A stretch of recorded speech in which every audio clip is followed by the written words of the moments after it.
really fascinated in is the change in people's beliefs. And one of the things, and this is what I'd like your opinion on, one of the things that I think has really facilitated like people's belief change is storytelling. So if you tell yourself, and that's essentially all thoughts are, they're a series of thoughts that add up around a narrative, and I think a lot of it is to do with storytelling, because that says I'm this type of person or I'm that type of person. And what are your thoughts on that, or can you add to that, or do you not agree with that, or what? Yeah. So the storytelling, absolutely, because it sets the scene again, doesn't it? Have you heard of Byron Katie at all? Name rings a bell. Yeah, her whole thing, and that's one of the ones that I like, is that one of her questions is, who would you be without your story?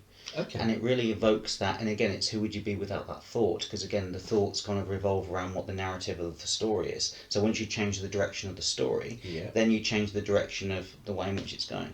But I think that a lot of people lose sight through their story. So a classic one, I was talking to someone about this the other day.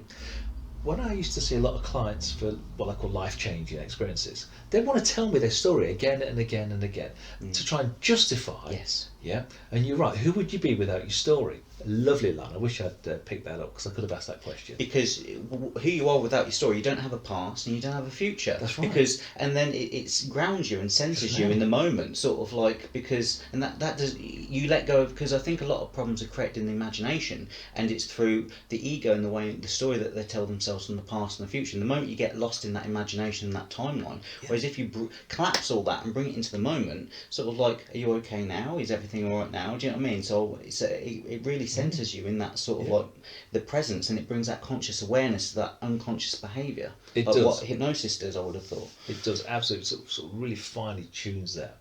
Definitely. Like you breathe unconsciously, but if you pay attention to your breathing, which is one of the things that hypnotists do, now you're changing your physiological state, but also you're being in control of something that ordinarily you wouldn't be thinking about, and that's within like your locus of control. Yeah, absolutely. And also a little bit like memories.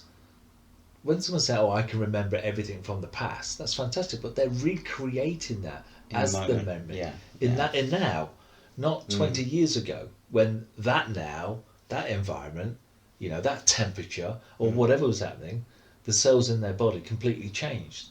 So it's a fragmentation of what they believe to remember of what it was, not what really, really happened. And that's how magic happens. And so just to relate it back to magic, because when people tell me, oh, he did this, I'm like, I don't remember doing that. Like the moment you recollect the past, you're telling a story. Yes. So it's no longer in the present moment. The moment that you have a thought about it, you're telling a story.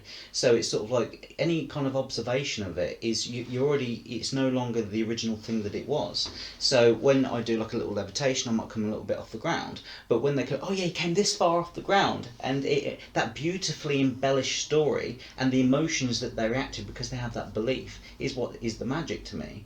And I don't know what your thoughts are on that, but when people change with you, I would have thought that there's a magic moment whereby they're like, oh, I believed I could do this, and now it turns out I can do all this, and then they can kind of apply that to other areas of the life, so it expands. Is that a fair statement? There's like a positive distortion that the mind goes through to back up what's just happened. Insurance companies know that happens an awful lot, don't they? So where people will expand on what they feel has happened to justify it. Doug rose that far off the ground.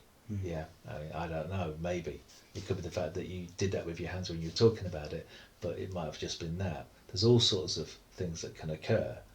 Thanks for watching. Don't forget to subscribe to our YouTube channel and you'll be notified of our latest videos.